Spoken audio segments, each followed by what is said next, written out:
growing up, one of the reasons I gave up fishing is because I never saw myself represented. Every time I was on the river, it was just us. We were the only people of color in Northwest Ohio that I'd ever see. And I think, well, maybe I shouldn't be here. But now I'm like, no, the outdoors is for everyone.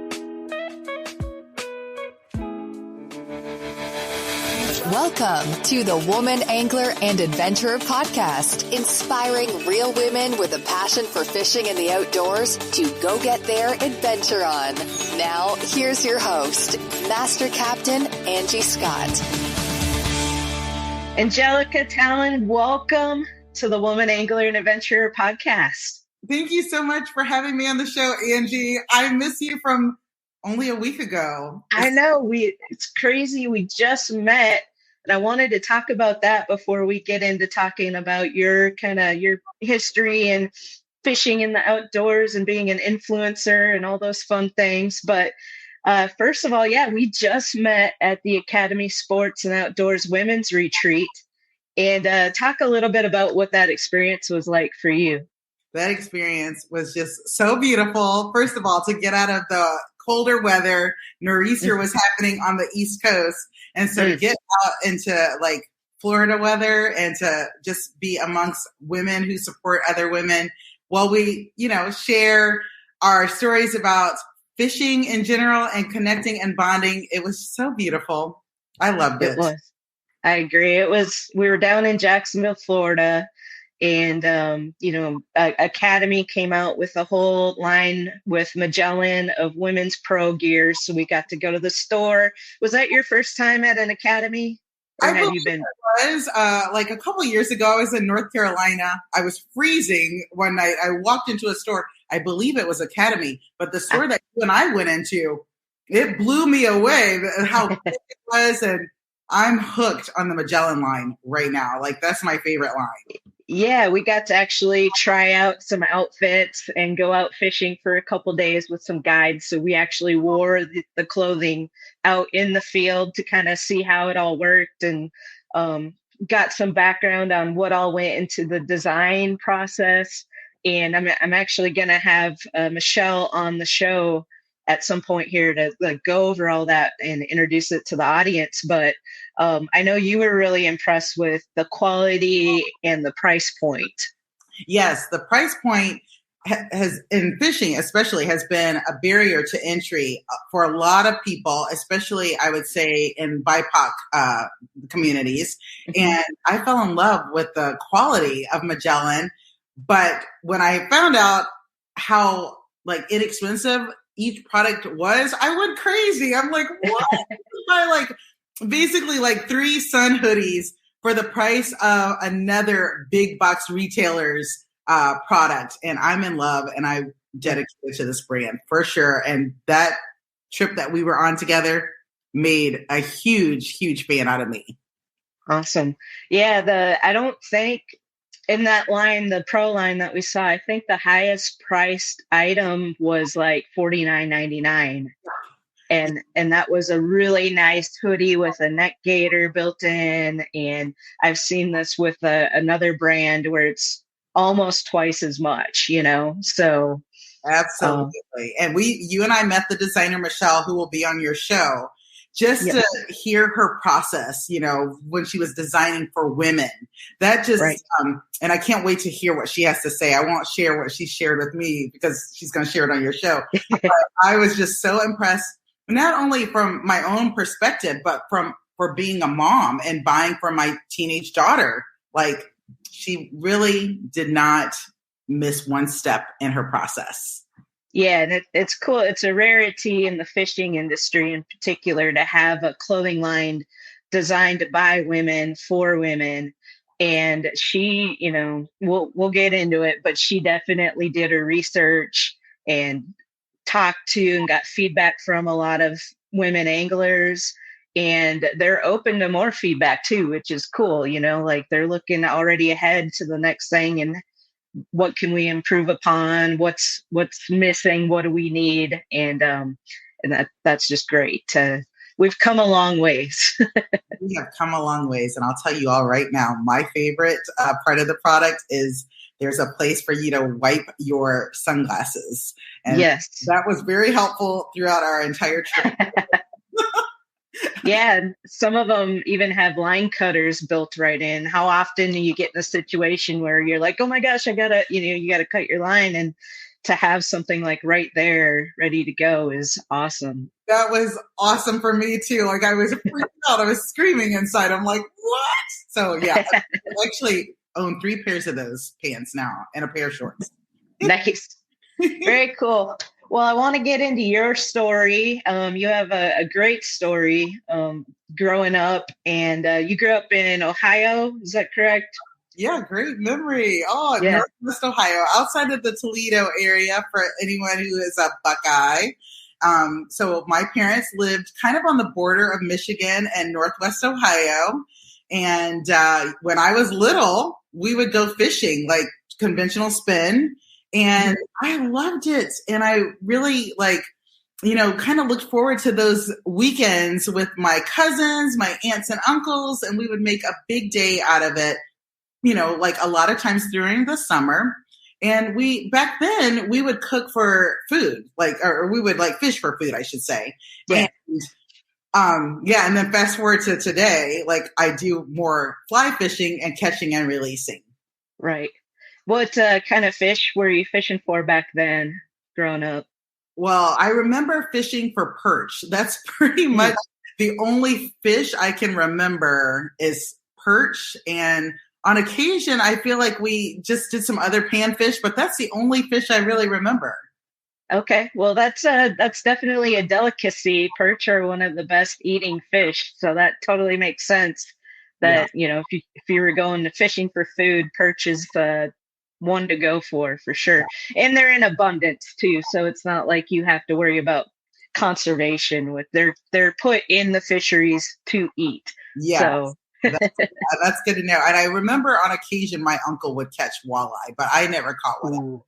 That's my favorite right there, walleye. I love the toothy fish. That's what I grew up fishing up in Minnesota. So, and that's another very good eating fish. Very white, not fishy tasting at all. So, yeah, very cool. So how did you then transition from, growing up doing that kind of fishing to now what you mentioned you're doing now, fly fishing, and you're in the Washington, D.C. area. So that's quite a transition from where you grew up. Yeah. So, about the age of 14, I stopped fishing so much with my family. I wanted to go and do bike rides and go hiking with friends. And fast forward to, I have 2 kids, a daughter and a son. And my daughter was 9 years old, and we would take her to the Chesapeake Bay, which is only an hour and a half from DC. And she would see all of these people fishing. And one day she was intrigued, and she came and she asked me, she said, "Mommy, I would love it if you could take me fishing." And I was like, wait a minute. She normally asks my husband to take her to do everything. Can you take me to play baseball? Can you do kickball, volleyball? But she didn't ask him. She asked her mom. And I was like, oh, wow. She must have remembered I told her stories about when I was fishing when I was her age. And it made me so happy and proud. So we went out and we went into the Potomac River in downtown DC. She was a rock star. She caught 6 catfish. That's what's here in waters, catfish. Okay. And I remember trying to take the hook out and feeling really weird about it. And then I didn't want to bring the catfish home, so I would throw it in. I left the bait from that day in the trunk of my car. Oh, no. And the next morning, I went to take them to school, or I don't know where we were going. It's maybe a camp or something. And all of a sudden, the back of my car and the trunk smelled like death. It was like, what the heck is back there? I opened the trunk to see that, oh my gosh, I had left all of the live bait from the night before. And I was like, oh no. So I went down the rabbit hole on YouTube. I was typing, so how do you fish without live bait? Because we can't do this again. I know you can fish without live bait. And then I discovered fly fishing immediately. And I thought, oh my gosh, I've heard of fly fishing before. Why didn't we do that? So, yeah. So on my husband's side of the family, there's a few fly anglers. And then I have a couple of college friends that's their whole life. That's all they talk about is fly fishing. So I reached out to all of them and I asked them for tips and tricks. And then somehow that pointed me in the direction of Done Magazine, hey, and a lady angler, you need to reach out to Jen Ripple. And then I ended up writing a couple of articles for Done Magazine. I'll be writing a couple more coming soon. And through Done Magazine, I discovered United Women on the Fly, joined that community. I feel like Heather Hodson, the founder of United Women on the Fly, we were like on social media, we were like cheerleading for each other. And then eventually she called me up out of the blue and said, I have a weird proposal for you. And I thought, I love weird. So what is it? And she said, I would love to invite you to Washington State to come fishing with me and our team. It's basically the admin team. Mm-hmm. It's going to be our first official retreat, and we're going to be fishing on the Grand Ronde. And I thought, well, what's the Grand Ronde? And she said, well, this is like one of the best places in the world for steelhead. Well, my husband's from Cleveland, and I remember seeing steelhead in Cleveland. I was like, I'm in. So within 5 minutes, I had booked my flight to go and meet Heather Hodson from United Women on the Fly. Met her within 10 minutes. She invited me to be on the admin team. And now I'm the diversity, equity, and inclusion liaison for United Women on the Fly. Nice. Yeah. So how long ago was that? That was a little bit, I would say about a year and a half. And and through them and through the team, my initiative is trying to introduce as many women to the sport of fly fishing. But my goal is to basically introduce people in the BIPOC community. That's what I would like to do. I'd like to get more minority women into the sport because I know we're out there, but sometimes you have to be the change that you need to see. And growing up, one of the reasons I gave up fishing is because I never saw myself represented. Every time I was on the river, it was just us. We were the only people of color in Northwest Ohio that I'd ever see. And I think, well, maybe I shouldn't be here. But now I'm like, no, the outdoors is for everyone. And I would love to let other, people see me as a representative and be there for them. Like, hey, I'm here. You're not the only one. Get out here. Come out here with me. Yeah. What you're doing is so important because that's such a common thing, even for, just women in general in fishing, not seeing themselves represented. And that's the biggest reason why women who try it might not come back because they feel like you did. They're like, I don't see anybody else out here like me. So maybe I shouldn't be here. And they quit, and so that's why what you're doing, what I'm doing with this show, like trying to give people, be the change, like you said, show them, hey, you do belong here. You can do this. Yeah. And that's so great. So I want to go back just a little bit. When you first discovered fly fishing as an option to do artificials, how did you go about learning the actual technique? Oh, that is such a great question, Angie. Well, I'll just tell everyone that's listening to the show, I highly, highly recommend that you go out with an experienced angler or even hire a guide if you can. I thought I could just go down the YouTube educational path and teach myself. But no, that didn't work. So, I did go out by myself. I tried to I bought all of the equipment that I needed, which is a whole other story because that story right there really cemented in my mind that one of the hugest barriers to entry is the cost of the equipment, but we can get to that later. But I tried to teach myself. It didn't work. I ended up getting invited to, I think it's called Cumberland Valley, Pennsylvania. through TCO Outfitters in Pennsylvania to go on my first hosted fly fishing weekend. And I was able to get a guide who really took us out and explained everything step by step, and then gave us our first official casting lesson as a family. And from that point on, I was hooked. But yeah, it took a couple of trials and errors to realize that I probably needed an expert, someone in the field to show me the way. Yeah, that definitely helps cut down the learning curve. I'm sure there's people out there that can pick it up from watching YouTube videos.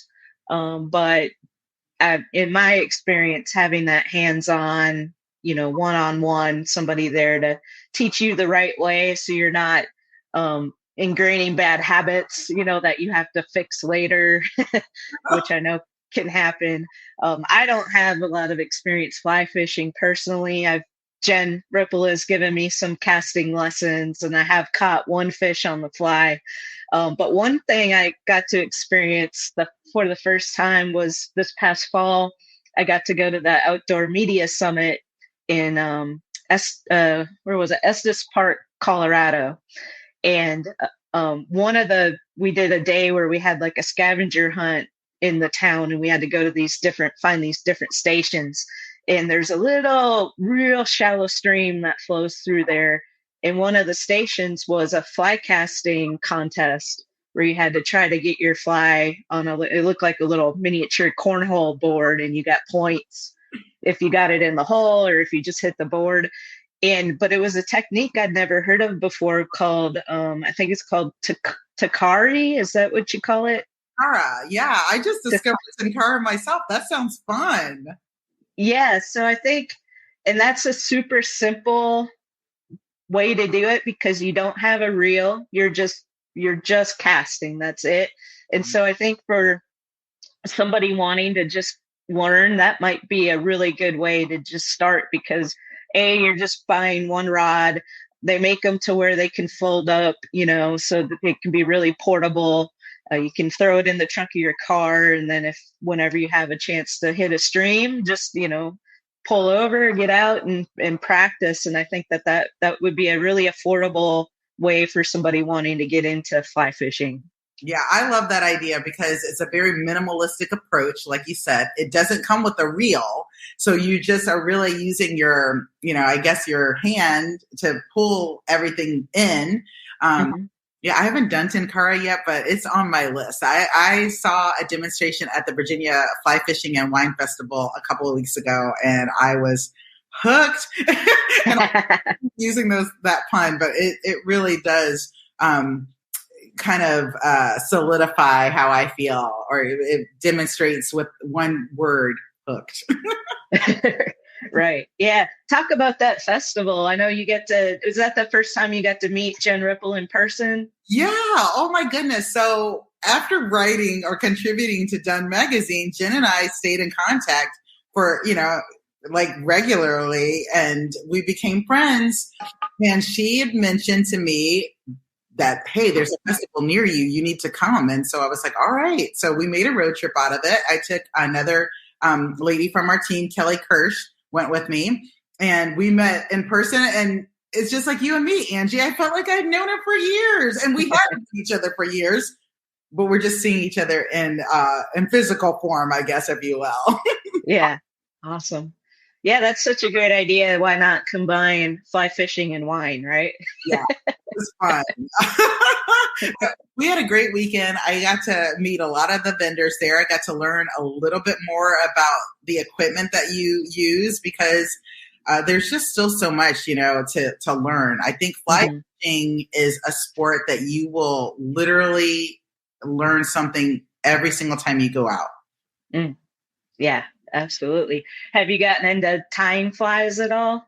I have taken a workshop recently. I took one at a local Orvis down the street from where I live, and it was so fun. One of my friends sent my daughter some feathers that he had gone hunting, and I believe they're partridge feathers. And so we got to use some of those and learn. It's a process, but I feel like I'm going to be able to do it one day. But it was a little overwhelming the other day to learn the steps, but it's something I'm looking forward to in the future. Cool. And are both your kids into fishing now? They love it. Yes. Yeah. Both of them Okay. are in love with it. We went to a neighborhood or a town called Waynesboro, Virginia, probably about 6 or 7 months ago. And through my work as an influencer, Visit Waynesboro hired me and my family to come out. And one of the experiences that they had on our chart was fishing. And I said, well, how about fly fishing? And they were like, you're in luck. We know the best people to take you out. So we went down there. I want to say it was the Charles River, but I can't remember.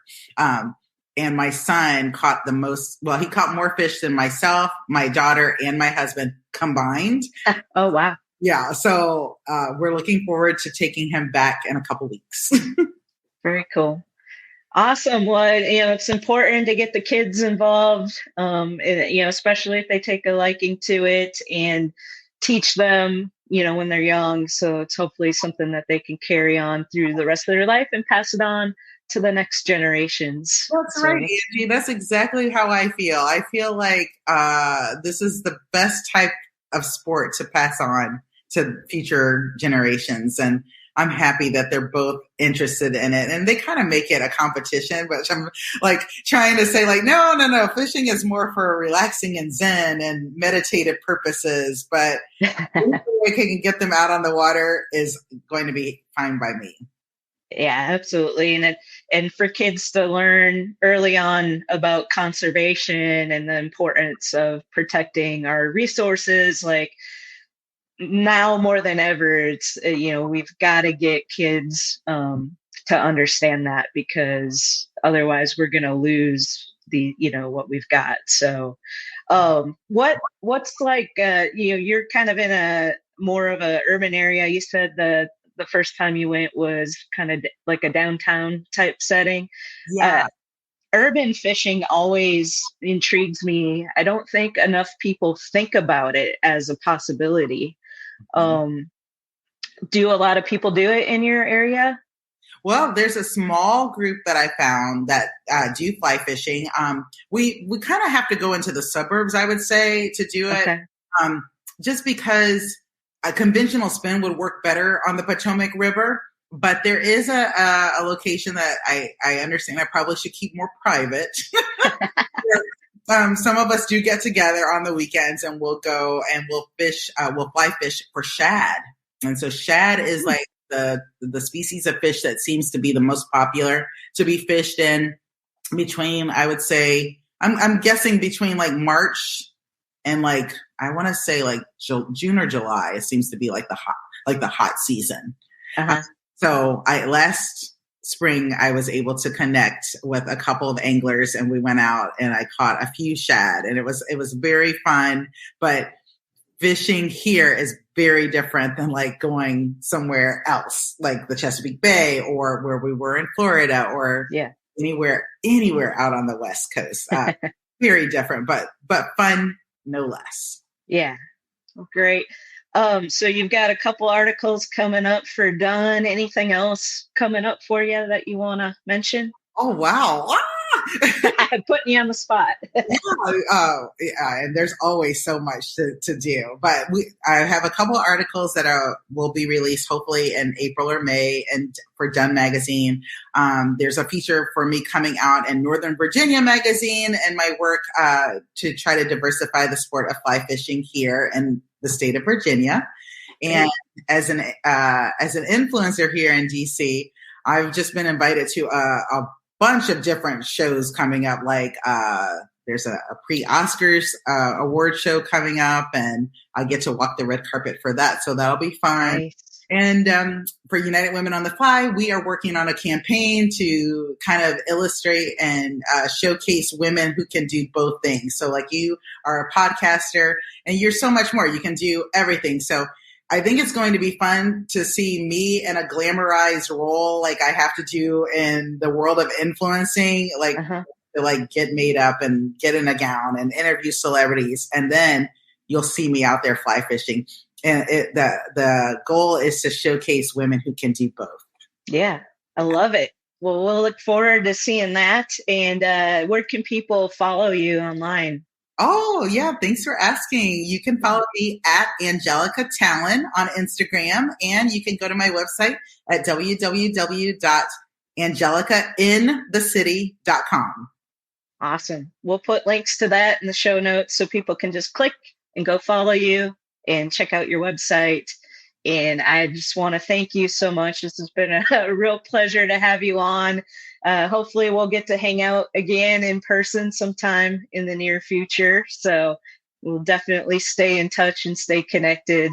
Yes. And it's a great thing about social media. It makes it easier to do that. So it was a pleasure meeting you in Jacksonville. And thank you again for coming on the show. This has been really great.